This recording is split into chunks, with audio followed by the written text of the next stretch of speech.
Je suis extrêmement heureuse d'accueillir Claude Romano. Claude enseigne à l'Université Paris IV. Il est aussi professeur à l'Université de Melbourne. Ses travaux, dans l'ensemble, relèvent de ce qu'on pourrait appeler la tradition phénoménologique. Il a écrit un nombre absolument impressionnant de livres, parmi lesquels, et il vient juste m'apporter le dernier, L'appartenance au monde, bon, L'événement et le monde, 1998, et des livres d'ailleurs qui ont été traduits dans de très nombreuses langues, L'événement et le temps, Au cœur de la raison, la phénoménologie, Les repères éblouissants, renouveler la phénoménologie. Et ce qui fait l'originalité du parcours de Claude Romano, c'est qu'il a constamment noué un dialogue avec la philosophie analytique, cette mal aimée en France, comme vous le savez, notamment avec l'œuvre de Wittgenstein et celle de nombreux contemporains comme Vincent Descombes ou Charles Larmor. J'oublie aussi son livre De la couleur, que je trouve tout à fait remarquable. Il a aussi beaucoup écrit sur la littérature, notamment Le chant de la vie, sur Faulkner, paru chez Gallimard, un très beau livre. Ses travaux récents, sont une analyse non seulement d'une grande originalité, mais d'une grande profondeur sur les questions philosophiques relatives au moi, à l'intériorité, à l'action. Et il me faut évidemment, sur ce plan, citer en particulier le monumental Être soi-même, une autre histoire de la philosophie, 2019, La liberté intérieure, une esquisse, 2020, L'identité humaine en dialogue, 2022, La révolution de l'authenticité à l'âge du romantisme, de Goethe à Nietzsche, 2023, et donc L'appartenance au monde, qui vient juste d'être publié. Claude Romano a obtenu, sans surprise, de nombreux prix, dont le prix Morand de l'Académie française, pour l'ensemble de son œuvre. Je suis très heureuse donc de l'accueillir et de lui laisser la parole. Cher Claude, c'est à vous. Merci beaucoup, Claudine Tiercelin. Merci beaucoup. C'est évidemment un grand honneur pour moi de prendre la parole ici. Alors, dans L'identité humaine en dialogue, livre que j'ai publié il y a quelques années, j'ai défendu la thèse que notre identité à travers le temps est celle des êtres humains que nous sommes, et non celle de ce que l'on pourrait attribuer à des moi ou à des selves, selon une tradition qui remonte à Locke. Et dans l'ouvrage qui va bientôt paraître, L'appartenance au monde, je défends l'idée que nous appartenons essentiellement au monde par notre corps et que la philosophie devrait nous conduire à prendre au sérieux précisément cette appartenance. Je voudrais tenter aujourd'hui d'expliciter un présupposé commun à ces deux ouvrages en formulant, dans le cadre de ce séminaire de métaphysique et de théorie de la connaissance, une question qui est assurément une question métaphysique, et je vais faire que de la métaphysique pratiquement, sauf un petit détour par la sémantique. Ce sera aussi ma façon de rendre hommage à l'immense travail de Claudine Tiercelin sur cette chaire et bien sûr dans ses ouvrages et dans ses travaux. Donc cette question métaphysique, quelle est-elle ? Elle est très simple. Que sommes-nous fondamentalement ? Le « nous » renvoie ici évidemment aux individus présents dans cette salle.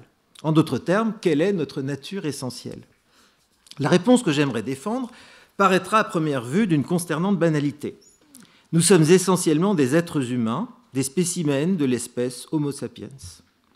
Vaut-il la peine de défendre philosophiquement une semblable platitude ? Oui, pour une raison simple. Non seulement cette thèse ne fait pas l'unanimité parmi les philosophes, mais si on considère l'histoire de la philosophie sur la longue durée, elle est extraordinairement minoritaire. À cette question, les pythagoriciens et Platon répondent que nous sommes des âmes, Aristote que ce que nous sommes vraiment, c'est notre nous, notre intellect, les stoïciens que nous sommes notre principe hégémonique, Les pères de l'Église, nourris de platonisme et de stoïcisme, que nous sommes des âmes et non de simples animaux. À partir de l'époque moderne, la réponse dominante devient que nous sommes des moi, concept introduit par Descartes, des selves, concept thématisé par Locke, des jeux transcendantaux, comme le diront Kant, Husserl ou le Wittgenstein du Tractatus. En somme, nous sommes toutes sortes de choses, hormis des êtres humains, ou plutôt, si nous sommes cela aussi, c'est uniquement à titre dérivé, pour autant que nous sommes logés ou incorporés dans des êtres humains. La situation a quelque peu changé depuis une vingtaine d'années dans le paysage de la métaphysique contemporaine. Contre la position qui a été longtemps dominante chez Sidney Shoemaker, Derek Parfit, Harold Noonan et de nombreux auteurs défendant dans une veine post-lockienne des critères psychologiques de persistance pour le self, dans son contraste avec justement l'être humain, a pris forme une position qui s'est désignée elle-même du nom d'animalisme.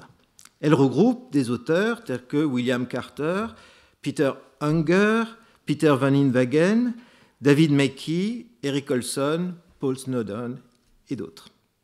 L'animalisme défend une position simple, ce qui permet de nous identifier et de nous réidentifier au cours du temps est que nous sommes des animaux d'une certaine sorte et donc des organismes caractérisés par une certaine continuité de vie qui se traduit notamment par le métabolisme, c'est-à-dire le renouvellement incessant des cellules dont notre organisme est constitué, préservant néanmoins son fonctionnement et sa structure interne. L'animalisme pourrait être considéré comme le pendant analytique d'un courant qui a été important dans la philosophie continentale du XXe siècle et qui a tenté lui aussi de réhabiliter l'anthropologie philosophique. Je pense à des auteurs comme Arnold Gehlen, Helmut Plessner, Max Scheler, et plus récemment Hans Blumenberg ou Ernst Tugendhat, qui est à cheval entre les deux traditions. Je pense que ces auteurs ont raison et que l'horizon anthropologique de la philosophie ne peut pas être transcendé.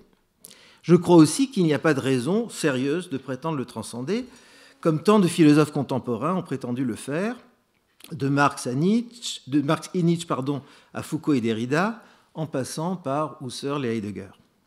Je voudrais donc défendre une position qui a de grandes affinités avec ce qu'on appelle aujourd'hui l'animalisme, et disant que notre seule identité est une identité humaine. Il y a cependant certains traits de l'animalisme qu'il me semble qu'il faut rejeter, et donc ma position ne sera pas exactement celle-là. Alors, je vous donne un aperçu global de mon exposé. Je vais d'abord, dans un premier temps, justement me démarquer de l'animalisme sur un point essentiel qui est celui des expériences de pensée que l'animalisme met en œuvre. Je vais ensuite donner un argument très général qui me semble valable en faveur de l'idée de notre identité humaine. Et puis, je vais discuter deux grandes objections qui me semblent qu'on peut reconstruire contre cette affirmation. L'une qui vient de la sémantique, et d'une certaine, ça sera mon excursus en dehors de la métaphysique, de la sémantique et d'une certaine interprétation du pronom de la première personne et de son usage, le pronom je, et d'autre part, des objections métaphysiques, dans un dernier moment, qui consisteraient à dire que si on maintient que nous sommes fondamentalement des êtres humains, nous manquons quelque chose d'essentiel qui serait, disons, la subjectivité même du sujet. Donc voilà un peu le parcours que je vous propose. À première vue, l'animalisme a pour lui l'évidence. Réfléchissons en effet à nos pratiques d'identification ordinaires. Supposons qu'un membre de notre famille tombe dans un état neurovégétatif à la suite d'un accident. Pourrions-nous douter sérieusement que l'individu immobilisé sur un lit d'hôpital soit notre parent du fait qu'il a perdu toute conscience de lui-même et toute continuité psychologique ? Ne lui accorderions-nous pas le même respect et la même affection qu'avant son accident ? Pourtant, le problème que soulève l'animalisme est autre. Il ne tient pas, je crois, à la thèse qu'il formule, mais plutôt au genre de justification qu'il avance en sa faveur. En effet, s'il y a bien un point d'accord entre l'animaliste et le partisan des critères d'identité psychologique, disons l'héritier contemporain de Locke, c'est qu'ils tiennent pour valables et pour philosophiquement concluantes les multiples expériences de pensée qui ont été développées dans une immense littérature sur ces questions à partir des années 1960-1970. des machines à répliquer les états cérébraux et à les transférer dans d'autres encéphales, biologiques ou de synthèse, des greffes de l'un ou des deux hémisphères cérébraux sur le tronc cérébral d'un receveur, des greffes de tête, ou même, plus fantaisiste, des dédoublements d'individus par scission à la manière dont se répliquent les amibes, etc. La pertinence philosophique de ce genre de fiction, et je voudrais me limiter ici à celles qui peuvent paraître les plus plausibles, c'est-à-dire toutes celles qui concernent les greffes cérébrales,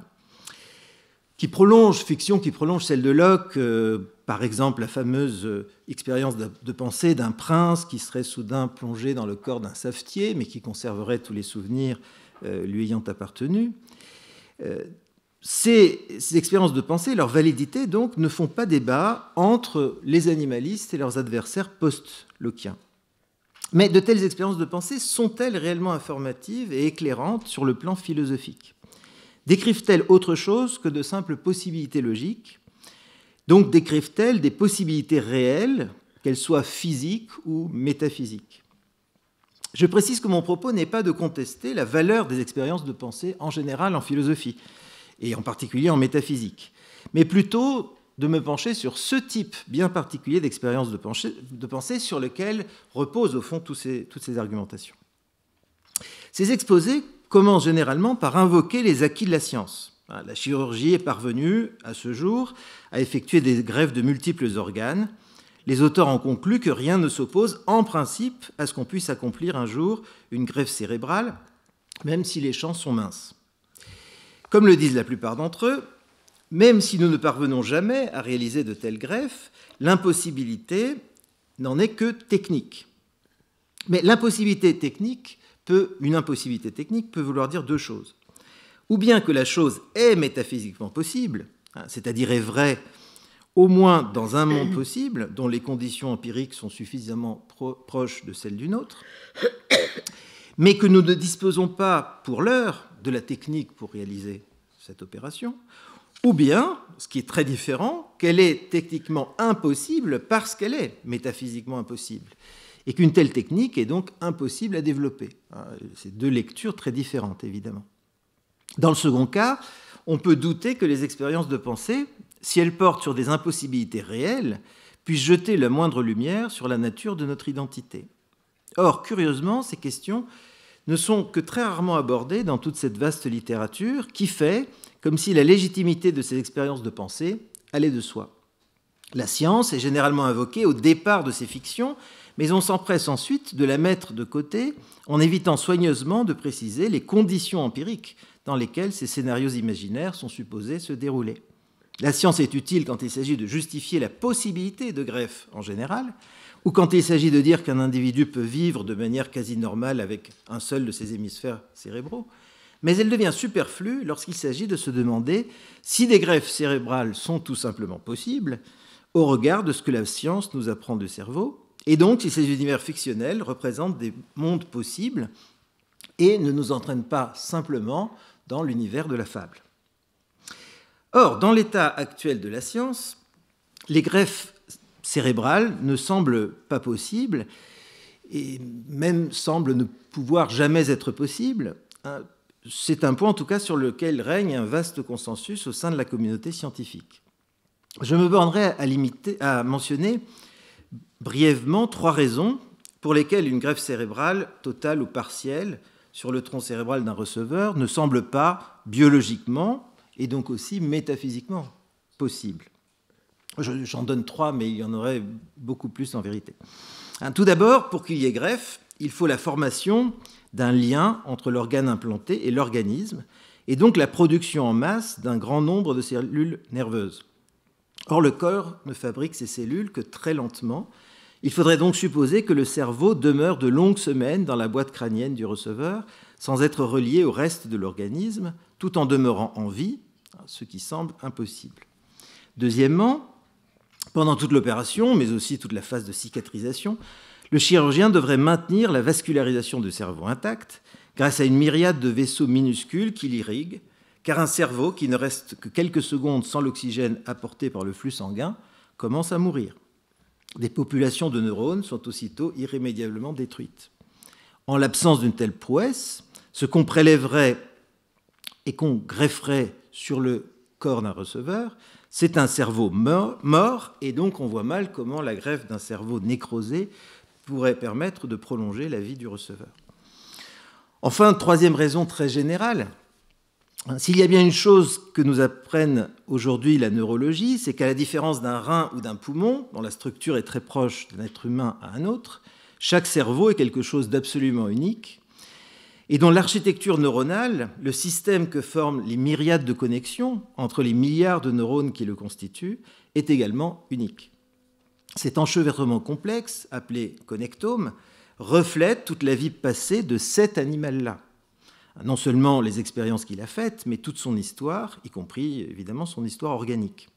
Supposer que quelque chose d'aussi individuel qu'un cerveau puisse fonctionner sur un organisme différent de son organisme d'origine, celui avec lequel il s'est développé de manière unique et a acquis l'ensemble de ses caractéristiques propres, a autant de plausibilité, et peut-être même moins encore, que de supposer qu'on pourrait faire fonctionner un logiciel Nintendo sur une console PlayStation. Un cerveau est si unique et si dépendant de l'histoire de l'organisme qu'il semble être justement non échangeable. Je ne doute pas qu'on pourrait chercher à contourner certains de ces obstacles empiriques par un surcroît d'imagination. Par exemple, l'usage des cellules souches ou la supplémentation des fonctions physiologiques par des machines, et ainsi de suite. Certains philosophes rétorqueraient probablement que l'imagination en philosophie suffit et que le fait que de tels échanges cérébraux soient imaginables valide les expériences de pensée. Pourtant, nombre d'avancées significatives en matière de philosophie des modalités, depuis le grand livre de Saul Kripke, Naming and Necessity, ont rendu manifeste que l'imagination n'était pas un guide suffisant pour distinguer ce qui est métaphysiquement possible de ce qui ne l'est pas. C'est un point sur lequel Claudine Tiercelin insiste souvent. Certaines choses qui sont imaginables sont impossibles, comme la machine à remonter le temps d'H.G. Wells, et certaines choses possibles sont inimaginables, comme le phénomène de la superposition quantique. Paradoxalement, ces expériences de pensée reposent sur une espèce de scientisme anti-scientifique, si je puis dire. Scientisme parce qu'elle commence de manière à peu près invariable par l'invocation de telle ou telle donnée empirique isolée. Par exemple, on peut vivre avec un seul hémisphère cérébral. Anti-scientifique parce qu'en réalité, ce que la neurologie et la médecine nous apprennent est soigneusement laissé de côté au cours de ce que Céline aurait appelé une foire d'imagination. Non seulement ces fictions semblent en réalité incompatibles avec les conditions empiriques réelles qui sont celles de notre monde, et donc de tous les mondes possibles qui sont des variantes du nôtre, mais elles sont, je crois, conceptuellement incohérentes. Admettons un instant qu'un cerveau, en tant que siège de la conscience, soit transférable d'une boîte crânienne à une autre. S'il peut être greffé, il doit s'écouler un certain temps entre son extraction et sa liaison au système nerveux d'un receveur, et compte tenu de l'importance des connexions à rétablir, ce temps se compte en heures et même sans doute en jours. Supposons qu'au bout de quelques heures, l'anesthésie cesse de faire son effet, ce qui est plausible. Le cerveau est alors censé se réveiller. Il se trouve encore dans une sorte de cuve où il est maintenu en vie, mais comme, d'après ses auteurs, il est à lui tout seul le siège de la continuité psychologique, et notamment de la continuité du souvenir, il peut alors, en se réveillant dans sa cuve, se rappeler de ses expériences passées. Supposons qu'il se souvienne de ses vacances aux Maldives. Il s'est rendu sur une île paradisiaque, il y a fait de la plongée sous-marine et s'est doré pendant des heures au soleil sur un transat. Mais il suffit d'exprimer ces prétendus souvenirs pour s'apercevoir aussitôt de l'absurdité de toute cette fiction. Un cerveau ne peut pas se souvenir de s'être rendu aux Maldives, car seul l'être humain auquel il appartenait est allé aux Maldives. Il ne peut se souvenir d'avoir fait de la plongée sous-marine, car un cerveau ne peut être équipé d'un masque et de bouteilles. Il ne peut non plus s'allonger sur un transat en se badigeonnant de crème solaire. Tous ces prétendus souvenirs, et j'insiste sur le fait que le cerveau est ici censé être le lieu où la continuité du souvenir est localisée. Tous ces prétendus souvenirs, dont le cerveau est supposé se rappeler, sont devenus, si on essaie de développer un peu la fiction, en fait des quasi-souvenirs, ou plutôt des pseudo-souvenirs, car en réalité, tout souvenir en première personne exige l'identité de celui qui se souvient et de celui auquel est arrivée l'expérience au passé. S'il n'y a plus cette identité, on ne peut plus véritablement parler de souvenir. Donc la continuité psychologique, contrairement à ce que disent tous ces auteurs, n'est pas, dans de tels scénarios, préservée. Supposons d'ailleurs que ce cerveau, dans sa cuve, se dise « j'espère que l'opération se passe bien », la question conceptuelle cette fois, pas empirique, est de savoir si un cerveau peut espérer, s'il peut s'ennuyer ou attendre la fin de l'opération. Des pensées ne sont imputables qu'à un sujet susceptible de les posséder, et ce sujet ne peut être un cerveau, car un cerveau n'est pas le référent du pronom « je ».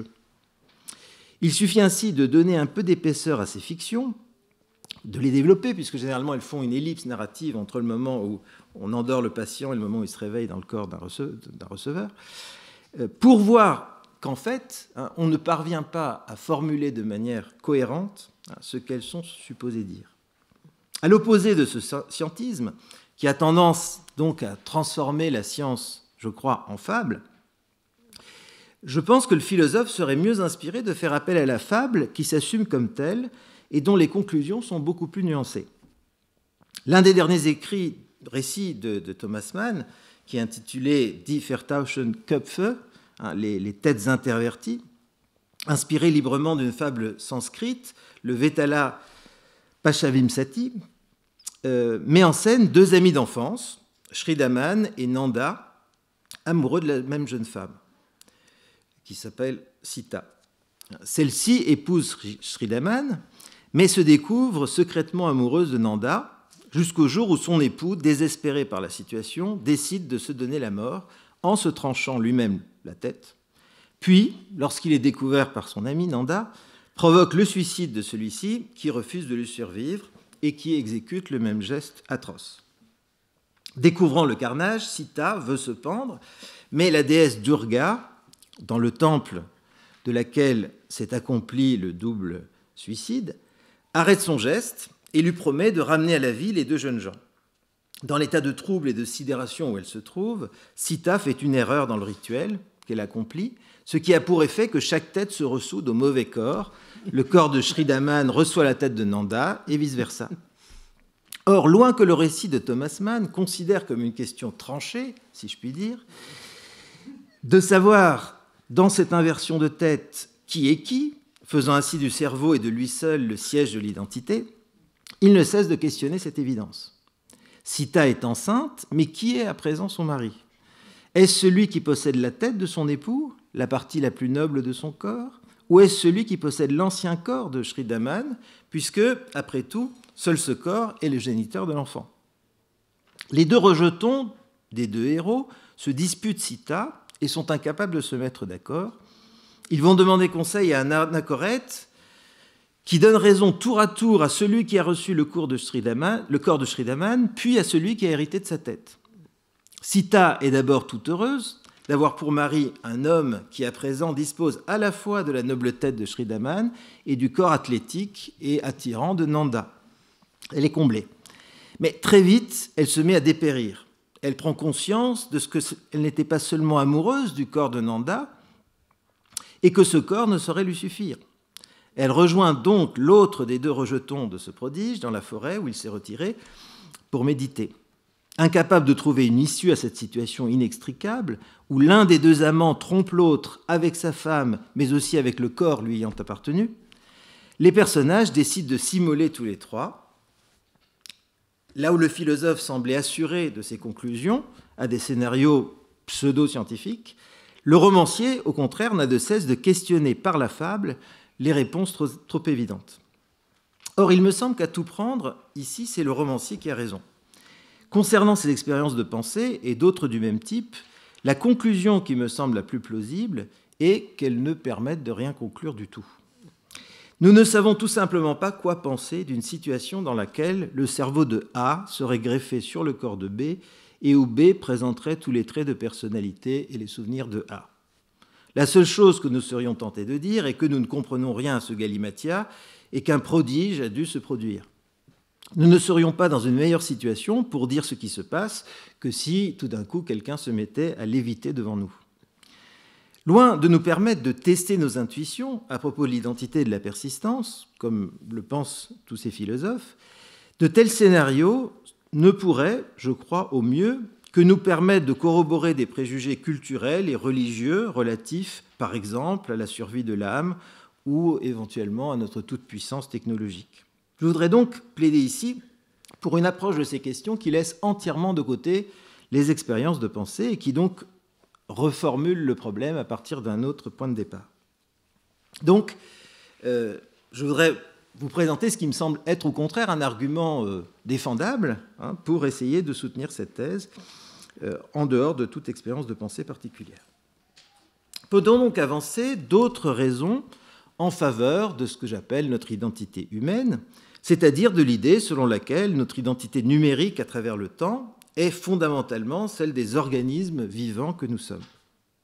On le sait, le tournant égologique, qui a été pris par la philosophie moderne sur ces questions, a consisté à partir de Locke à distinguer entre l'identité de l'homme, fondée sur sa continuité organique, et l'identité du self ou du moi, fondée sur sa seule continuité psychologique. Ou encore, l'identité de la personne, puisque Locke tient personne et self pour des quasi-synonymes. Ainsi, sans souscrire au dualisme cartésien, selon lequel je suis identique à une pure res cogitans, qui pourrait subsister indépendamment de mon corps, et tout en maintenant que le self ne peut exister qu'incarné, ce qui est la position de Locke, Locke peut défendre une dualité de critères d'identité entre l'homme, ou l'animal si vous voulez, et le self. Dès lors, la question qu'il convient de poser à Locke et aux partisans de la solution qui a été reprise un nombre incalculable de fois et amendée par les philosophes contemporains, donc à tous ces Lockiens et post-Lockiens, la question qu'il faut poser est la suivante. Si le moi s'identifie par sa continuité psychologique, n'est-ce pas aussi le cas de l'être humain dans lequel il est incorporé ? Celui-ci ne peut-il pas à son tour, en effet, entretenir des pensées à propos de lui-même en usant du pronom « je » et n'a-t-il pas une continuité de souvenirs qui lui permet de s'identifier, de se réidentifier comme le même à différents moments du temps ? Mais si on admet cela, ne faut-il pas en conclure que nos pensées, et notamment nos pensées à propos de nous-mêmes, ont pour sujet non pas un, mais deux penseurs. Donc, le moi d'un côté, l'homme de l'autre. Comment déterminer alors lequel de ces deux penseurs pense la pensée qui est la mienne présentement ? Par exemple, si en ce moment je pense que je suis un homme, le penseur de cette pensée est-il l'homme, auquel cas cette affirmation est vraie, ou est-ce le moi, auquel cas elle est fausse ? Comment savoir si je suis celui qui pense véridiquement qu'il est un être humain et non pas le moi qui le pense faussement ? Ou dois-je admettre que cette proposition est systématiquement ambiguë et donc impossible à évaluer ? Mais à première vue, rien ne semble rendre l'expression « je suis un être humain » affectée d'une équivoque systématique. Paul Snowdon a qualifié ce type de raisonnement « argument de la réduction à l'absurde en faveur de l'animalisme ». Vous voyez pourquoi. Si l'homme ou l'animal est différent numériquement du moi, et si tous deux, l'homme et le moi, sont pourvus de la capacité de penser des pensées, alors toute pensée en première personne doit avoir nécessairement deux sujets, être structurellement ambigu, et par conséquent, si cette pensée porte sur l'homme, par exemple, être à la fois vraie et fausse. Le partisan de l'admission du moi aux côtés de l'être humain, en tant que sujet des pensées en première personne, a alors le choix entre deux stratégies. Première stratégie, refuser de dire que l'un de ces deux penseurs pense cette pensée, et donc refuser la moindre pensée à l'animal humain, réserver la pensée au moi.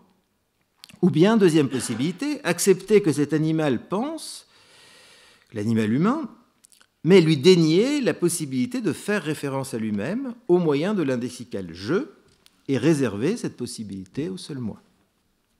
Que valent ces deux stratégies ? La première fut celle de Sidney Shoemaker, dans un certain nombre d'articles rassemblés dans son ouvrage Self-Knowledge and Self-Identity. Donc, Pour Shoemaker, le fait que le soi accompagne le cerveau, comme on dit souvent dans ces débats, dans des fictions de transplantation cérébrale ou de changement de corps, implique que nos conditions d'identité ne sont pas celles d'un organisme vivant. Ce sont celles d'un moi. Inversement, nos pensées doivent pouvoir prendre place dans la trame de la conscience, car elles s'enchaînent logiquement à d'autres pensées.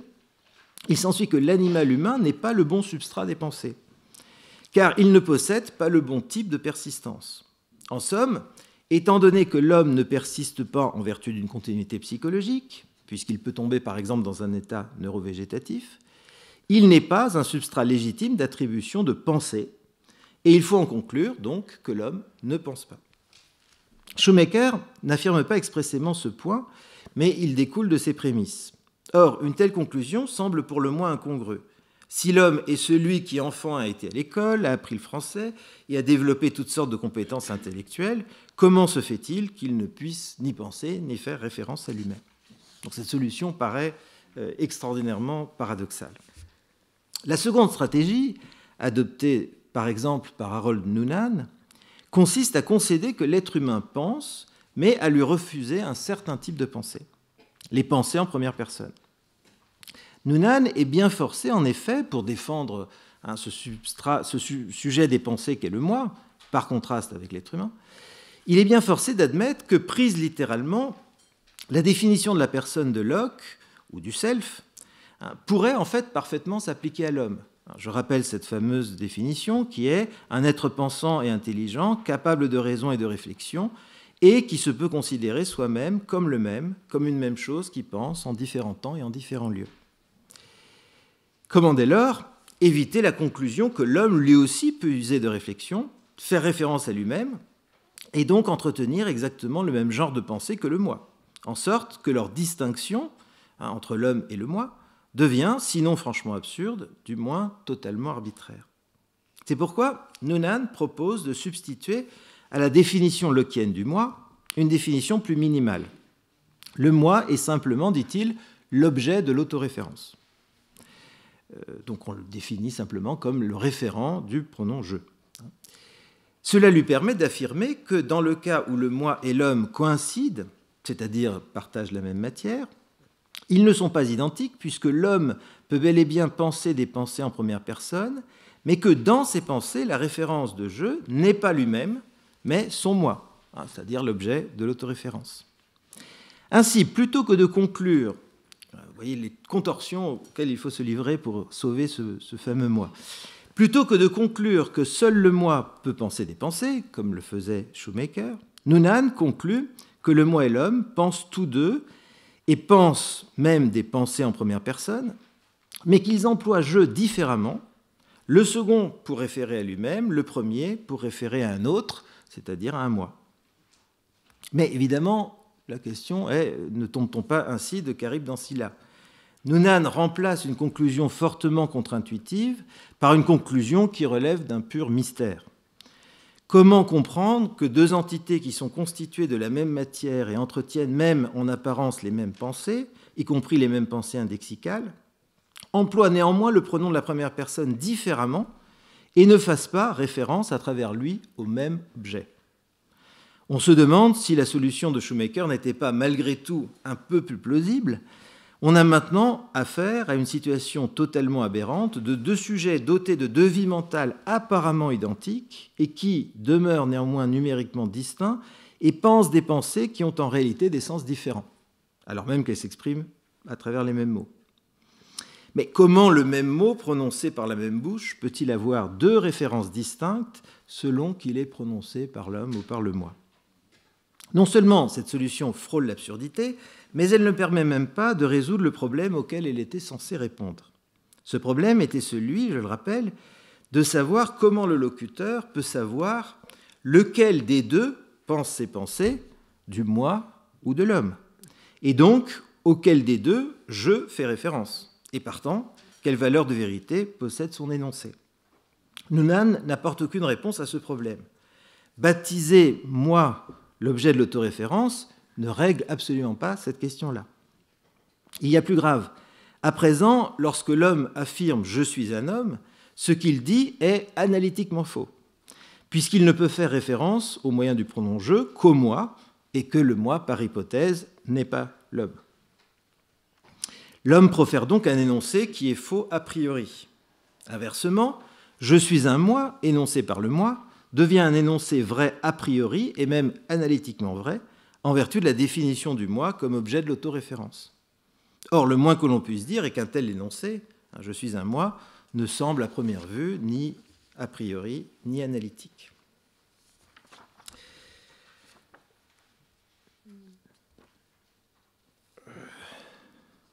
Attendez.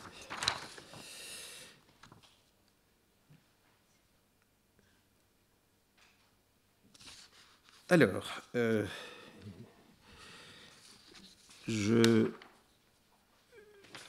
me manque quelque chose, c'est quand on imprime chez soi, on fait des bêtises comme ça. Bon, donc je voudrais maintenant, après avoir essayé de donner cet argument tout à fait général en faveur donc de la position qu'on appelle animaliste, en tout cas de notre identité humaine, je pense qu'il ne suffit pas de dire ce qui ne va pas dans le dédoublement que suppose la position d'un moi entre l'homme et le moi. Il faut encore expliquer, je crois, ce qui nous tente de le faire. D'où vient cette tentation que nous avons de faire cette différence? Et je pense qu'il y a deux sources principales de cette tentation, une source sémantique et une source métaphysique. Et donc ce sont ces deux sources, en quelque sorte, que je voudrais examiner tour à tour. Donc d'abord, une analyse sémantique du pronom de la première personne qui peut nous conduire à penser cela. En effet, un certain nombre d'auteurs ont essayé de proposer, d'ailleurs c'est vraiment la majorité, je crois, ont essayé de proposer une analyse de je qui affirme que je ne réfère pas, contrairement aux apparences, au locuteur, lequel est un être humain particulier qui prononce ce mot, mais ou bien réfère à autre chose qu'à l'être humain, à moi par exemple, ou bien ne réfère pas du tout, n'a aucune référence. Ce sont ces arguments que je voudrais examiner pour voir s'ils sont suffisamment concluants pour nous conduire effectivement à poser un moi qui soit différent de l'être humain et qui soit le véritable sujet de nos pensées ou de nos expériences. Donc, certains auteurs, alors on peut commencer avec Locke, pour lequel, mais je ne vais pas développer la position de Locke, mais le pronom « je » est en fait systématiquement ambigu. Il réfère tantôt, dit Locke, à l'individu humain, tantôt au self. On trouve cette théorie donc de la double référence dans l'essai. Par exemple, Locke écrit « Nous devons prendre garde à quoi ce mot « je » est appliqué. Il est visible que dans certains cas, il ne désigne autre chose que l'homme. Mais dans d'autres cas, ajoute-t-il, le mot « je » signifie la même personne, c'est-à-dire le même moi. » Donc ici, une théorie de la double référence de « je ». Mais probablement que la source principale de ces réflexions n'est pas du tout Locke. C'est plutôt souvent une référence wittgensteinienne qui est invoquée, celle du cahier bleu de Wittgenstein, où Wittgenstein distingue entre ce qu'il appelle un emploi de je comme sujet, par exemple dans l'énoncé « je crois que P », et un emploi de je comme objet dans l'énoncé « je me suis cassé le bras ». Tandis que le second emploi de je peut être paraphrasé par « ce corps », le premier emploi ne le peut pas. Certes, Wittgenstein n'en tire pas la conclusion qui était celle de Locke, selon laquelle je, dans son emploi comme sujet, référerait à autre chose qu'à l'être humain doté de corps, à savoir à un pur moi. Il avance au contraire la doctrine selon laquelle, dans un tel cas, je, en vérité, ne dénote aucun possesseur, ce que Strawson appellera une doctrine du non-propriétaire ou du non-sujet, qui refuse d'affirmer que des prédicats physiques et mentaux sont attribués à la même entité, qu'il y a un propriétaire commun à ces deux sortes de prédicats. En un mot, pour Wittgenstein, en tout cas pour le Wittgenstein du cahier bleu, car par la suite, cette distinction, il l'abandonnera complètement, l'emploi de je comme sujet ne réfère en aucun cas à l'être humain, et c'est ça qui m'intéresse ici. Plus tard, d'ailleurs, dans les notes sur l'expérience privée et les sensei data, il écrira le mot « je » ne désigne pas une personne. Par personne, il entend ici, dans le contexte, un être humain. Une telle analyse semble donc à la fois affirmer que « je » est ambigu, puisqu'il possède deux usages bien distincts, et que dans l'un de ces usages, au moins, « je » ne réfère pas à l'être humain, même si, dans le cas de Wittgenstein, il ne réfère pas non plus à un ego cartésien ou à un self lockeien. Cette analyse a été, d'une certaine manière, radicalisée par Elisabeth Anscombe dans son célèbre article « The First Person ». Pour cette dernière, en effet, je la cite, « Si « je » est une expression référentielle, alors Descartes avait raison au sujet de ce à quoi ce mot réfère. » C'est-à-dire, ici, sous-entendu, à un ego cartésien, à une pure res cogitans. Mais on bute alors sur ce qu'on pourrait appeler le problème des multiples penseurs, car qu'est-ce qui nous assure en fin de compte, nous dit Elisabeth Anscombe, que « je » ne réfère pas à 10 penseurs pensant à l'unisson la même pensée. En d'autres termes, comment identifier ce penseur? Quels sont ses critères d'identité? Afin de bloquer cette conséquence, il ne reste plus alors, pense Anscombe, qu'à soutenir que la thèse que Wittgenstein n'avait pas expressément soutenue, celle selon laquelle « je » n'est pas du tout une expression référentielle et ne possède, que donc « je » n'était pas du tout une expression référentielle et ne possédait donc qu'un usage, use, dit Elisabeth Anscombe. Cette stratégie, consistant à nier que « je » soit référentiel, pour éviter de dire que « je » réfère à l'être humain, et pour éviter aussi de dire que « je » réfère à un moi, à un ego cartésien, cette stratégie radicale donc se fonde sur deux arguments principaux. Tout d'abord, « je », nous dit Elisabeth Anscombe, est différent d'un nom propre, en ce sens que sa référence, si on continue ici à parler de référence, ce qu'il ne faudrait pas faire si on la suit, sa référence est garantie contre un double échec, d'abord l'inexistence de son objet, et deuxièmement l'erreur d'identification de celui-ci. Ici, comme l'écrit Anscombe, s'emparer du mauvais objet est exclu, et cela peut nous laisser croire que se saisir du bon objet est garanti. Mais la raison en est qu'il n'y a pas du tout ici de saisie du moindre objet. Fin de citation. Pourquoi une telle conclusion? Qu'est-ce qui permet de passer de l'idée de l'impossibilité de l'échec à dénoter le bon objet, comme ça peut arriver pour un nom propre, à l'absence de toute dénotation? La prémisse sous-jacente semble être la suivante.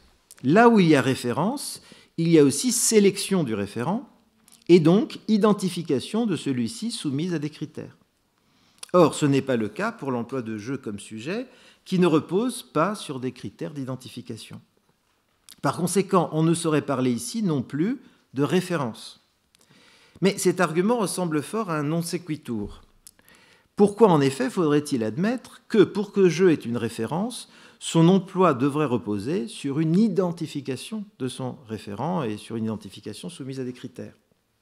Avoir une référence est une chose, identifier l'objet de cette référence sur la base de critères en est une autre. On trouve le même genre d'argument, à mon avis, non concluant chez Vincent Descombes, qui écrit dans le complément de sujet « Si le mot « je » avait dans ma bouche une fonction référentielle, il devrait pouvoir être employé à tort.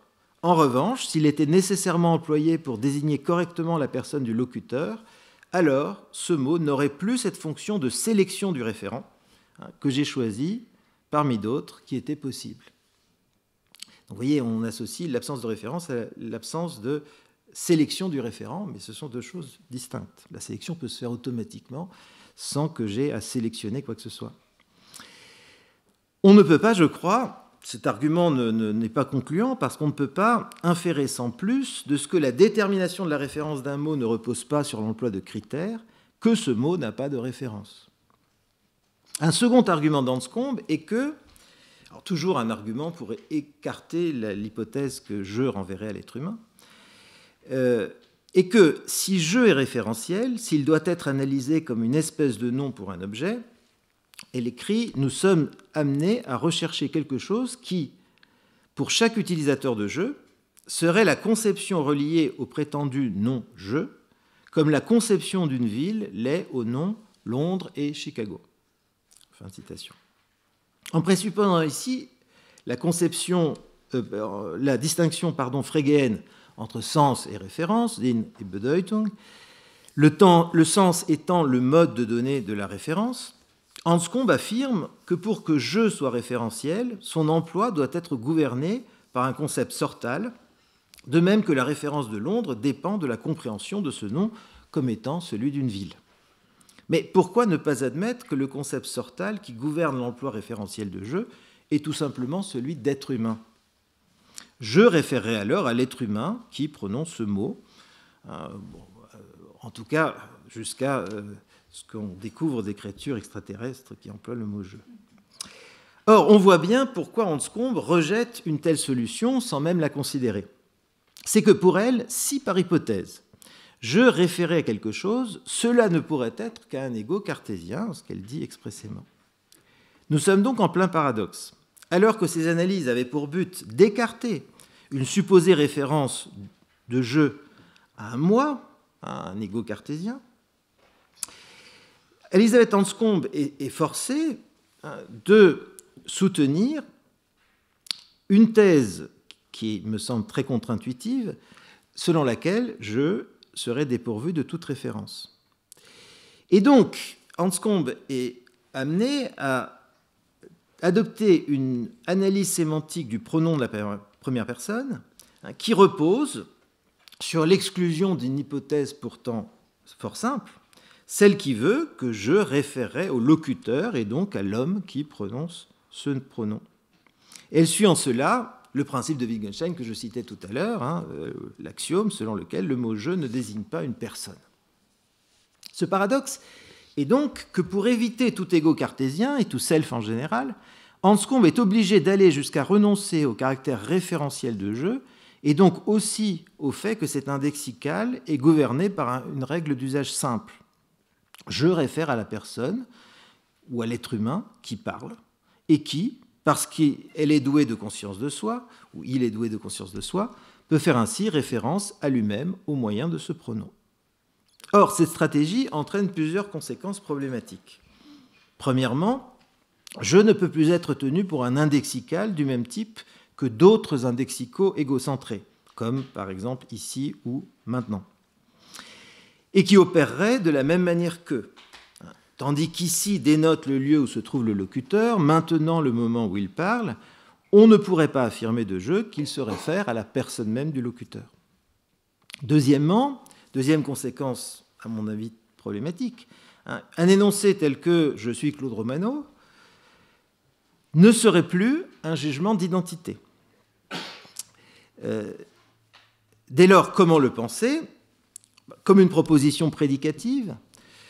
Si c'était le cas, cela nous obligerait à admettre quelque chose comme une propriété d'être. Alors je vais abréger maintenant, je ne vais pas dire Claude Romano, je vais dire CR, ça sera plus rapide. Donc quelque chose comme une propriété d'être CR, à la manière dont certains scolastiques admettaient l'existence d'une propriété qui ne peut être instanciée que par un seul individu, la socratéité. Mais on voit les conséquences délétères d'une telle position. Si je suis CR n'est pas une proposition d'identité, alors un raisonnement du type « je suis en train de parler, je suis CR, donc CR est en train de parler » devient un sophisme par équivocation. Car un tel raisonnement semble à première vue reposer sur la transitivité de l'identité et du reste être valide. Troisième conséquence, si je, contrairement à il ou à elle, ne réfère pas à un être humain, cela rend tout à fait mystérieux la possibilité de paraphraser salva veritate, un énoncé en première personne par un énoncé en troisième personne. Si Pierre dit « j'ai faim », on peut normalement en inférer « Pierre dit qu'il a faim », ce qui implique que « je » et Pierre soient co-référentiels. Si je ne réfère pas du tout, cette substitution ne peut plus s'effectuer de manière valide. En outre, les deux énoncés sont rendus vrais par les mêmes faits, même dans des contextes où Pierre aurait oublié qu'il s'appelait Pierre. On voit à quelle contorsion est forcé de se livrer Anscombe pour simplement éviter de dire que je a le statut d'un indexical qui, dans ses différents emplois, réfère à l'être humain de chair et d'eau qu'il prononce, au locuteur. Contre cette affirmation, elle avance du reste un troisième argument, qui est celui qu'on pourrait appeler de la privation sensorielle. Supposons que je tombe dans un état où je ne sente plus mon corps, ni ne puisse avoir conscience de son existence. Ne pourrais-je continuer, se demande Anscombe, à former malgré tout des pensées en jeu, des I thoughts, et me dire par exemple, je ne laisserai plus cela se produire à nouveau. Ici, Anscombe affirme que, je cite, « Si cet énoncé signifie par je est ce corps, cet être humain, dans de telles circonstances, il n'est plus présent à mes sens. » Et elle en conclut que je ne peux pas référer à cet être humain. Mais à nouveau, je crois que cette conclusion ne s'ensuit pas. En effet, pourquoi faudrait-il admettre que pour pouvoir référer à l'être humain que je suis, et donc à un corps, il faudrait que celui-ci me soit présent en tant que tel? Ne suffit-il pas que j'emploie « je » selon une règle token réflexive propre aux indexicaux et qui est totalement indépendante de mes croyances ou de mes perceptions, et selon laquelle une instance de « je » réfère à X si et seulement si elle est prononcée par X. Si Anscombe n'a nullement établi par ses arguments que « je » ne peut pas référer à l'être humain, ce n'est pas le cas non plus, je crois, d'autres auteurs qui, partant eux aussi de la distinction wittgensteinienne d'un emploi de jeu comme sujet et comme objet, en ont tiré des conclusions différentes, propres cette fois à encourager l'idée d'une référence de jeu à un moi ou un self qui serait numériquement distinct de l'homme. C'est le cas, comme on l'a vu, de Sidney Shoemaker, notamment dans son article Self-Knowledge and the Body. Shoemaker y propose une analyse sémantique du pronom de la première personne qui repose sur 4 thèses. Premièrement, je possède bel et bien une référence, contre Anscombe. Deuxièmement, cette référence est garantie ou immunisée contre toute erreur d'identification ou contre l'inexistence de son référent. Troisièmement, l'usage de je comme sujet ne repose pas sur un acte d'identification et pas non plus sur le recours à des critères d'identité. C'est ce que Shoemaker appelle une criterionless self-ascription, de pensée ou d'état psychologique, donc une auto-ascription ou auto-attribution dépourvue de critères. Quatrièmement, puisque l'on n'a pas recours ici à des critères d'identité, le self auquel on fait référence est un self lockeien, de nature purement psychique, qui ne peut nous être présenté dans sa liaison avec un corps et qui est donc distinct de l'être humain. Le sujet de l'autoréférence est une personne entendue comme un pur moi, caractérisé par sa continuité psychologique et au moins notionnellement distinct de l'être humain dans lequel il prend place de manière contingente. En somme, comme l'écrit Shoemaker, des personnes ne sont pas, ou du moins pas essentiellement, des objets matériels et donc évidemment pas non plus des êtres humains. Cette analyse de jeu est-elle plus satisfaisante que celle d'Anscombe? On voit qu'elle reconduit tous les paradoxes analysés précédemment. Lequel des deux, de l'homme ou du moi, est ce jeu qui s'exprime par ma bouche? En outre, si je n'a pas la même référence dans son usage comme sujet et comme objet, comment échapper à la conclusion selon laquelle un raisonnement tel que « j'ai le bras droit cassé, je crois qu'en cas de fracture du bras, il faut aller voir un médecin, donc je vais voir le médecin », comment échapper à la conclusion qu'un tel raisonnement est un sophisme par équivocation, puisque les deux instances de jeu, ici l'une jeu comme sujet, l'autre jeu comme objet, ne sont pas coréférentielles. Peut-on conclure de ce que l'usage de jeu ne mobilise pas, dans beaucoup de cas, une identification de celui auquel je réfère, que ce référent n'est pas la personne de chair et d'os? La question qu'il convient de poser, au fond, me semble simple. Y a-t-il quoi que ce soit qui nous interdise d'envisager une analyse sémantique du pronom de la première personne, en vertu de laquelle ce mot non seulement réfère, mais réfère au même objet dans tous ses emplois, à savoir l'être humain? Il me semble que non. Et cette conception simple ou minimale se contenterait d'affirmer 3 choses. Premièrement, que je possède une référence à l'égal d'un nom propre, puisque ce pronom peut être remplacé salva veritate par le nom propre de X lorsque c'est X qui le prononce.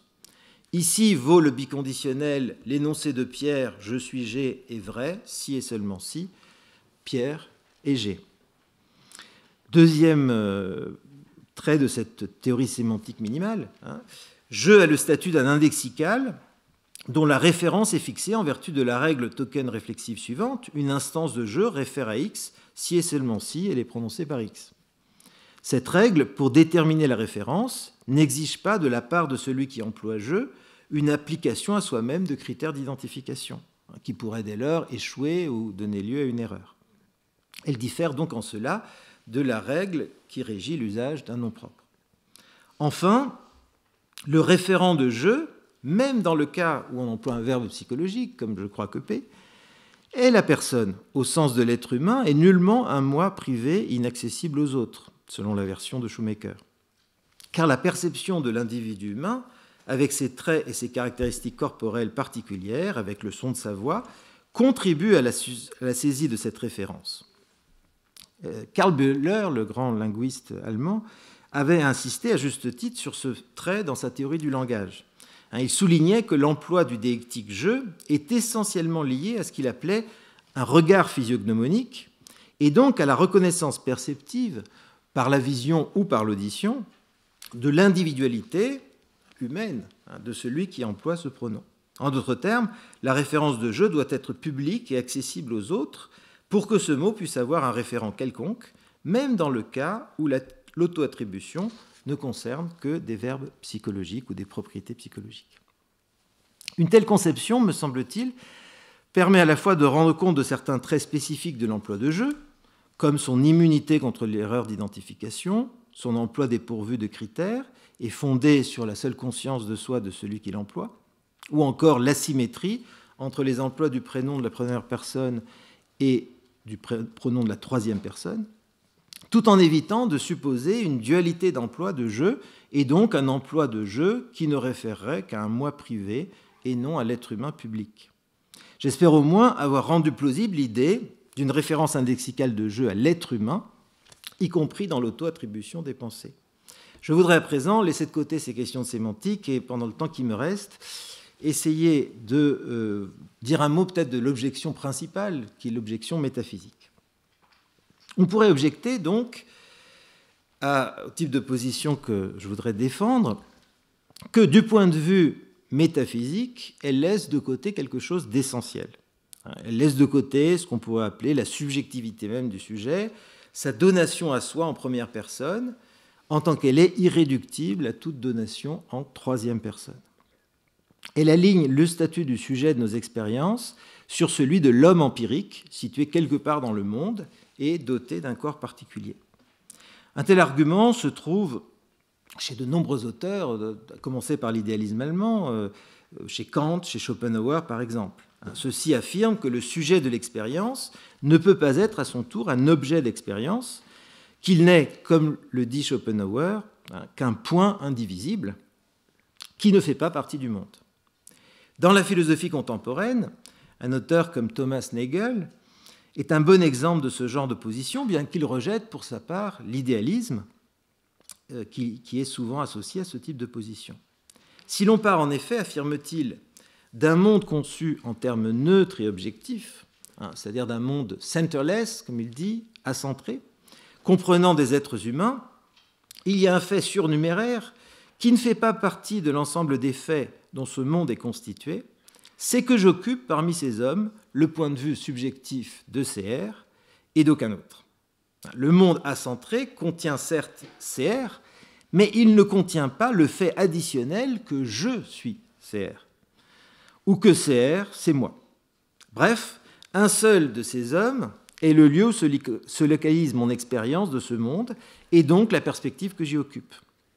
Il faut soutenir dès lors qu'en plus des faits objectifs qui correspondent au monde non perspectif, ou au point de vue de nulle part sur ce monde, comme dit Nagel, il existe des faits subjectifs, comme le fait que j'occupe telle perspective sur ce monde et non pas une autre.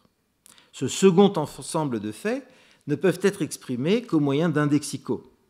Je dois dire par exemple « je suis CR » ou « CR c'est moi » ou encore « CR est ici », autre indexical, ou encore « la personne qui parle maintenant est CR ». Sans de tels indexicaux, je, ici, maintenant, etc., ce point de vue subjectif sur le monde demeure inexprimable. Il y aurait donc, si l'on en croit Nagel, une incomplétude, je le cite, incompleteness of objective reality, une incomplétude de la réalité objective, et il faudrait compléter la description du monde en termes perspectivement neutres par sa description en termes subjectifs qui mentionne mon point de vue sur lui. Cette description part alors de ce que Nagel appelle un moi réel, a real me, ou ce qu'il appelle aussi parfois un moi objectif, mais je pense qu'il serait plus clair en fait de laisser la notion d'objectivité et de parler par exemple d'un moi subjectif. On devrait en venir à dire alors, non pas que je suis CR, jugement d'identité, mais plutôt que la personne publiquement identifiable CR contient le moi réel, dit Nagel, contient the real me. Comme précédemment, la conséquence de l'introduction d'un moi métaphysique aux côtés de l'homme est que je suis CR cesse d'être un jugement d'identité, mais doit être analysé comme un jugement prédicatif. Il revient à attribuer à un sujet une propriété additionnelle, ce que Nagel appelle la propriété exceptionnelle d'être moi. Il y aurait dès lors un étonnement d'être soi qui serait bien distinct de celui d'être tout court. Cet étonnement, Nagel le développe longuement ce qu'il peut impliquer. Ce fait additionnel, en effet, est un fait entièrement contingent, dit-il, le fait que je coïncide avec un être humain particulier, c'est un fait contingent et même arbitraire, dit-il. Ma coïncidence, en tant que moi subjectif avec CR, n'aurait donc rien de nécessaire. Il convient toutefois de poser, me semble-t-il, au moins deux questions à Nagel. Premièrement, est-il vrai que je suis CR est une proposition prédicative et qu'il y a donc une propriété d'être moi? Ce qui implique qu'il existe un prédicat, c'est-à-dire quelque chose par essence de général, qui aurait une fonction analogue à un nom propre, c'est-à-dire qu'il ne pourrait s'appliquer par principe qu'à un seul individu. Deuxième question, est-il vrai que la coïncidence de mon moi subjectif avec CR soit un fait entièrement contingent? On pourrait au contraire affirmer que si on analyse je suis CR comme un jugement d'identité, pour toutes les raisons déjà avancées, et si l'on accepte le théorème de la nécessité de l'identité, dégagé par Russ Barkan Marcus, alors le simple fait que je sois CR entraîne aussi que je suis CR dans tous les mondes possibles, et alors il ne s'agit absolument plus d'un fait contingent. Par suite, que je perçoive le monde selon le point de vue de CR ne peut avoir rien de contingent non plus, ni rien qui soit de nature à nous plonger particulièrement dans l'étonnement. Si l'on accepte le dédoublement entre un moi subjectif et l'homme dans le monde, il s'ensuit que les faits relationnels, comme le fait qu'en ce moment je perçoive le monde selon ce point de vue et pas un autre, deviennent aussi des faits intrinsèquement subjectifs, puisqu'ils ne trouvent pas place dans une description objective du monde. Mais une telle description est-elle tenable? Certes, il semble y avoir un élément de vérité dans les affirmations de Nagel. Nous ne sommes pas seulement des objets dans le monde, des êtres humains pourvus de caractéristiques physiques, nous sommes aussi des sujets d'expérience qui perçoivent le monde depuis un point de vue. Tout cela est trivial. Mais peut-on en conclure que parce que nous sommes doués d'une telle perspective sur le monde, nous ne sommes pas identiques aux êtres humains qui peuplent ce monde et notre point de vue ne fait pas partie d'une description objective du monde, qu'il ne constitue pas un fait objectif comme un autre, ce qui est la thèse donc de Nagel. Que faut-il entendre par des faits subjectifs? Et pourquoi de tels faits sont-ils supposés manquer dans une description objective du monde? En vérité, subjectif peut s'entendre en deux sens bien distincts. D'abord, subjectif peut signifier relatif à un point de vue. Notre connaissance du monde en première personne est assurément subjective en ce sens-là, c'est-à-dire relative au lieu que nous occupons et à nos facultés cognitives contingentes. Subjectif peut aussi s'entendre en un deuxième sens, au sens de simple matière d'opinion. Dire que certains goûts sont subjectifs équivaut à dire qu'en matière de goût, toutes les opinions se valent et qu'il n'existe pas de critères objectifs pour les départager. Il est clair qu'en ce second sens de subjectif, notre connaissance du monde, bien que perspectiviste, n'est pas subjective. on ne peut parler de connaissance que là où il y a quelque chose à connaître, et donc des faits objectifs qui rendent certaines choses vraies et d'autres fausses. La connaissance en première personne est donc subjective au premier sens, au sens de relative à un sujet, c'est-à-dire à sa perspective sur le monde et à ses capacités, tout en demeurant objective au second sens, c'est-à-dire indépendante de ses croyances. Confondre ces deux sens de la notion de subjectivité conduit inévitablement au relativisme.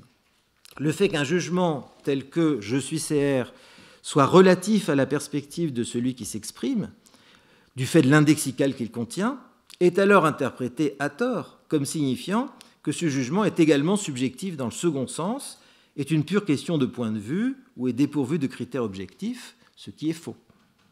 En réalité, un jugement tel que « je vois la salle en face de moi » est relatif à un point de vue, le mien, mais cela ne lui ôte rien de son objectivité et n'en fait pas quelque chose qui ne serait vrai à son tour que selon un point de vue, ce qui conduit à l'absurdité du relativisme. Il faut sur ce point donner raison, je crois, à Hugmeller dans son texte intitulé « Analytic Philosophy of the Self », lorsqu'il soutient que la connaissance en première personne, exprimée par exemple par la phrase « je vois la salle depuis l'estrade », doit être certes évaluée quant à sa vérité et à sa fausseté ou à sa fausseté en fonction du point de vue qu'occupe celui qui dit « je », mais que cela n'entraîne en rien la relativité d'un tel énoncé à un point de vue en un sens plus substantiel, c'est-à-dire son absence de critères objectifs et sa réductibilité à une pure question de point de vue au sens d'une pure question d'opinion, sans qu'aucun fait objectif ne puisse dès lors le rendre vrai ou faux. Cet énoncé est subjectif dans le sens de perspective, c'est donc un énoncé relationnel, mais il n'est pas subjectif au sens où il ne serait pas rendu vrai par des faits et ne ferait pas partie donc d'une description objective du monde.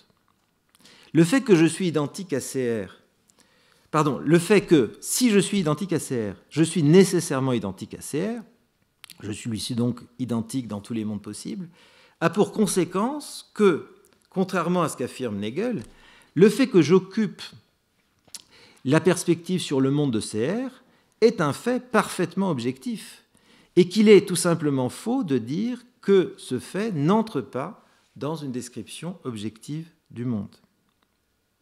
Si par objectif, on entend qui est indépendant de nos croyances et opinions, un tel fait est objectif. Ce qui pourrait nous faire croire le contraire est qu'objectif comme subjectif possède en réalité deux sens. Il veut dire ou bien indépendant de nos croyances, ou bien indépendant de toute perspective et de tout observateur, et donc appartenant à une description absolue du monde, une description où l'homme ne figure plus nulle part. Les vérités de la physique tendent vers ce second type d'objectivité. Elles sont affranchies grâce au raisonnement et à la formalisation mathématique de toute relativité à un point de vue particulier, celui de l'être humain, et décrivent la réalité telle qu'elle est, abstraction faite de nous-mêmes. C'est parce qu'il adopte, sans le dire, ce second concept d'objectivité, celui qui sous-tend la science moderne, que Hegel peut considérer que des énoncés tels que « je suis CR » et « j'aperçois le monde depuis le point de vue de CR » décrivent le monde en termes subjectifs, nous obligeant dès lors à introduire dans notre conception du monde, aux côtés de l'être humain, un second sujet d'expérience, un moi subjectif, qui est simplement localisé dans un être humain et ne coïncide avec lui que de manière contingente, dans la mesure où un tel moi n'a pas de place, pense Hegel, au sein de l'univers de la physique. Un tel moi subjectif devient ainsi le site où se localise un certain nombre de faits intrinsèquement ou ontologiquement subjectifs qui ne trouvent pas place dans une description de l'univers. Mais doit-on ainsi supposer qu'existe, aux côtés de l'homme, un second sujet de pensée et d'expérience, et que son statut de sujet d'expérience représente un fait additionnel, un fait intrinsèquement subjectif par rapport à tous les autres faits, c'est-à-dire à tous les faits objectifs, y compris mon identité avec CR. C'est ce qu'affirme Hegel. Non seulement il y a des faits qu'un autre que moi ne peut connaître de la manière dont je les connais en cet instant, parce qu'il ne peut pas occuper ma place, mais il y a des faits que je suis le seul à pouvoir connaître, parce qu'ils sont, si on peut dire, subjectifs dans leur étoffe même. ces first-person facts n'existent alors qu'en première personne. Mais y a-t-il vraiment des faits radicalement privés ? Puisqu'aucun autre que moi ne peut y avoir accès. Y a-t-il des faits qui ne sont tels que pour moi ? S'ils existent, nous nous retrouvons enfermés dans une perspective incommensurable avec celle de tout autre, et il faut supposer l'existence d'autant de mondes privés qu'il existe de perspectives absolument privées sur eux. Nous aboutissons au plus parfait subjectivisme et même au solipsisme. Mais avons-nous besoin, j'ai presque fini, avons-nous besoin, donc, pour rendre compte du fait que les hommes que nous sommes sont aussi des sujets d'expérience, de postuler l'existence de tels faits ? On peut penser, comme Hugmeller, qu'entre l'extrême objectivisme qui affirme que tous les faits ne relèvent que d'une description du monde dans les termes de la physique, ce qu'on appelle aussi le physicalisme, et qui entend donc éliminer de ces descriptions de l'univers toute référence à un observateur, et l'extrême subjectivisme qui postule aux côtés des faits ordinaires une seconde série de faits ontologiquement subjectifs qui ne prennent place que sur le seul théâtre privé de la conscience, il y a place pour une position médiane. Sans le moins du monde nier qu'il existe une connaissance en première personne qui soit relative à mon point de vue et s'exprime dans des énoncés qui contiennent des indexicaux, tels que « je suis CR » ou « j'habite Paris », on peut néanmoins affirmer que ces énoncés en première personne n'expriment pas des faits qui sont eux-mêmes ontologiquement subjectifs.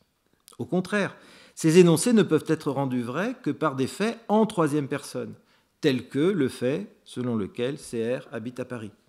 Et même s'il est impossible d'éliminer de ces énoncés les indexicaux qui intègrent mon propre point de vue, il n'en reste pas moins que les conditions de vérité d'un tel énoncé sont de part en part objectives.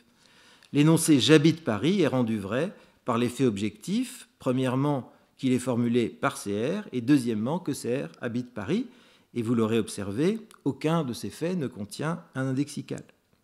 En somme, comme l'exprime Hugues David Meller, nous pouvons avoir une connaissance en première personne dans un monde unique et intégralement objectif. Même une affirmation relative à mes sensations, du type « j'ai mal à la tête », est rendue vraie par des faits qui ne sont pas seulement des faits pour moi, mais pour tous, à condition d'être reformulés en termes impersonnels, par exemple en disant « CR a mal à la tête ». À aucun moment, nous n'avons besoin donc de postuler un royaume de faits entièrement privé qui exigerait que l'on introduisît un second sujet d'expérience aux côtés de l'homme, un moi subjectif, qui serait, dans sa nature même, constitué par de tels faits. Certes, on pourrait rétorquer que « j'ai mal à la tête » et « CR a mal à la tête » n'expriment pas des faits équivalents. Je peux connaître le premier tout en ignorant le second, dans des circonstances où j'ignore un fait additionnel, le fait que je suis CR. La signification de ces deux énoncés diffère, de même que la règle d'usage d'un indexical diffère de celle d'un nom propre. Mais cette différence sémantique ne permet pas de conclure que les deux énoncés ne sont pas rendus vrais par les mêmes faits, des faits tout aussi objectifs et impersonnels dans les deux cas. J'habite à Paris et CR habite à Paris sont des jugements qui ont des contenus différents, mais qui, lorsque le premier est prononcé par moi, sont rendus vrais exactement par les mêmes faits, neutres et impersonnels. Le contenu d'un jugement en première personne, comme l'écrit Meller, n'exige l'existence ni de moi en première personne, first person selves, ni de faits en première personne, first person facts. En refusant ainsi le dédoublement entre l'homme et un moi métaphysique, on s'épargne la peine de comprendre comment une seule chose peut être identique à deux choses. Comment un seul et même sujet d'expérience peut être décrit à la fois comme un homme occupant dans le monde une place et comme un point métaphysique, pour reprendre la formule de Schopenhauer, situé hors de monde et irréductible à un tel homme. Alors, dans un article intitulé « Subjective Facts », Tim Crane a critiqué ces conclusions sur la base, et ce sera mon dernier point, d'une expérience de pensée développée par Frank Jackson, qui a été désigné comme l'argument de la connaissance, et qui au départ était destiné à montrer la fausseté du physicalisme. Une femme, Mary, vit toute sa vie dans ce que l'auteur appelle une pièce en noir et blanc, donc il n'y a aucune couleur dans cette pièce, autre que le noir et le blanc si on considère que ce sont des couleurs. Et elle vit toute sa vie dans ce que l'auteur appelle une pièce en noir et blanc, donc il n'y a aucune couleur dans cette pièce, autre que le noir et le blanc si on considère que ce sont des couleurs. Et elle vit toute sa vie dans ce que l'auteur appelle une pièce en noir et blanc, donc il n'y a aucune couleur dans cette pièce, autre que le noir et le blanc si on considère que ce sont des couleurs. Mais Mary est aussi informée de tout ce qu'on peut savoir des couleurs d'un point de vue physique, sans jamais en avoir vu. Un jour, elle quitte cette pièce et aperçoit pour la première fois une tomate. La question est, ne découvre-t-elle pas alors un nouveau fait subjectif, l'effet que cela fait que de voir du rouge? Mais si on admet cela, on admet que le physicalisme est faux, puisque le physicalisme admet qu'il n'y a que des faits physiques. La conclusion donc de cette expérience de pensée pour Jackson est que tous les faits qui existent ne sont pas de nature physique. Un tel argument peut-il être transposé à notre problème et prouve-t-il qu'il existe des faits intrinsèquement subjectifs en plus des faits objectifs? Tout d'abord, il convient de remarquer que cet argument doit être modifié pour être pertinent dans le cadre de cette réflexion, puisqu'une chose est de dire que tous les faits sont de nature physique, c'est la thèse physicaliste, une autre, comme je le fais, de dire que tout fait est objectif au sens d'indépendant de nos croyances. Cette deuxième affirmation est compatible avec l'idée qu'il y a plusieurs descriptions possibles et légitimes du monde et que la description physique, bien que la plus fondamentale, ne permet pas de conclure à la fausseté ou à l'éliminabilité des autres descriptions. Cette affirmation est donc compatible avec une position antiphysicaliste et anti-réductionniste. C'est du reste la position de Meller. Ainsi reformulé, l'argument permet-il de réfuter l'affirmation selon laquelle tous les faits sont objectifs? Permet-il de légitimer l'hypothèse de faits intrinsèquement subjectifs et donc l'introduction d'un moi métaphysique qui serait constitué par de tels faits aux côtés du sujet d'expérience humain? Rien n'est moins sûr. En effet, l'effet que cela fait de voir du rouge, ou à la rigueur l'effet que cela fait de voir du rouge pour un être humain, est un fait en réalité aussi objectif et impersonnel que n'importe quel autre. Dans l'expérience de pensée considérée, Mary apprend indubitablement un nouveau fait, mais ce fait ne peut être qualifié de subjectif que si l'on a déjà souscrit à l'idée que les couleurs sont des sensei data privés, c'est-à-dire si l'on a déjà adhéré à une ontologie du mental radicalement subjectiviste, dans la ligne de l'empirisme britannique par exemple. Mais ne peut-on pas tenir les couleurs pour des propriétés réelles et surtout objectives de notre monde phénoménal, c'est-à-dire de notre monde considéré dans la relativité à nous-mêmes, dans sa relativité à nous-mêmes? Qu'une propriété soit phénoménale implique qu'elle soit relative au sujet, premier sens d'objectif, mais non qu'elle soit dépourvue de toute objectivité, ce qui serait le second sens plus fort. Il y a donc deux raisons pour lesquelles, me semble-t-il, l'argument de Tim Crane n'est pas convaincant. Premièrement, la position objectiviste n'est pas nécessairement identique avec le physicalisme. Deuxièmement, surtout, les couleurs phénoménales ne sont pas nécessairement à comprendre comme des sensei data. On peut défendre, je crois, une thèse réaliste à propos des couleurs et les concevoir comme des propriétés du monde qui ont au moins une certaine indépendance par rapport à nous-mêmes et à nos capacités perceptives. Si telle est la nature des couleurs, alors il faut dire que Mary apprend un nouveau fait objectif, l'effet que cela fait pour un être humain que de voir du rouge. Un point, c'est tout. On pourrait poursuivre le même genre d'analyse pour d'autres faits prétendument subjectifs, comme l'impression que cela fait pour une chauve-souris de percevoir le monde à l'aide d'un sens analogue à un sonar, pour reprendre un célèbre exemple de Nagel. Ce cas, en réalité, ne pose pas plus de difficultés que le précédent, un objectivisme des faits, soutenir que tous les faits sont objectifs et que l'introduction de faits subjectifs est superflue pour rendre compte de notre connaissance en première personne, ce n'est certes pas affirmer que tous ces faits seraient accessibles ou connaissables par n'importe quel sujet d'expérience. Je ne peux pas apercevoir le monde comme le ferait une chauve-souris, au moyen de son sens spécial et même unique dans le règne animal, mais cela n'entraîne aucunement que l'effet que cela fait de percevoir le monde de cette manière ne soit pas un fait aussi objectif que n'importe quel autre, simplement un fait soustrait à ma connaissance. Le monde perçu par une chauve-souris est subjectif au sens de relatif à un point de vue, mais cela n'en fait pas quelque chose de subjectif en un sens plus profond, une pure composante du moi subjectif de la chauve-souris, si une telle chose existe. On pourrait en somme résumer la position que je voulais défendre de la manière suivante. Certes, il existe des faits en première personne, si l'on veut dire par là qu'il y a des faits relationnels, comme le fait que je vois en ce moment cette salle en face de moi. Mais ce fait est parfaitement objectif, comme tout autre. Il ne repose sur la supposition d'aucun sujet distinct de l'être humain qui prononce ces mots. Certes, la tentation de supposer un tel moi métaphysique provient de ce que la connaissance en première personne, exprimée au moyen d'un lexico, ne peut pas être retraduite sans perte dans des énoncés exempts d'indexicalité. Mais des caractéristiques sémantiques de ces énoncés, il n'y a aucune raison de prétendre tirer toute une métaphysique du moi. Ce que les égologies appellent le moi se ramène en réalité tout entier au caractère phénoménal et donc à la fois relationnel et perspectif de certains faits, un fait phénoménal étant simplement un fait relationnel, l'apparition de quelque chose pour un sujet de perception. En somme, comme le remarque aussi Kit Fine dans son ouvrage Modality and Tense, les expériences ont une structuration perspectiviste ou égocentrée, mais cela ne confère aucun statut réel à un prétendu ego dont elles seraient les expériences. Un tel ego est seulement un phénomène qui correspond au caractère de centration perspectiviste de notre expérience et nullement une réalité qui serait distincte de l'homme que nous sommes. Ou, pour le dire autrement, un tel ego n'existe pas au niveau métaphysique comme le lieu supposé où tous les faits égocentrés prendraient place. Bien que la tentation d'en postuler la réalité dérive effectivement de certains traits phénoménaux de notre expérience. Le moi métaphysique en tant que second sujet de mon acte de percevoir aux côtés de l'être humain est donc voué à se dissoudre comme une illusion métaphysique, et l'expression est de Kit Fine. C'est aussi la raison pour laquelle, comme il l'écrit, il n'y a pas de problème spécial de l'identité personnelle pour le moi métaphysique. Voilà, excusez-moi d'avoir été un peu long.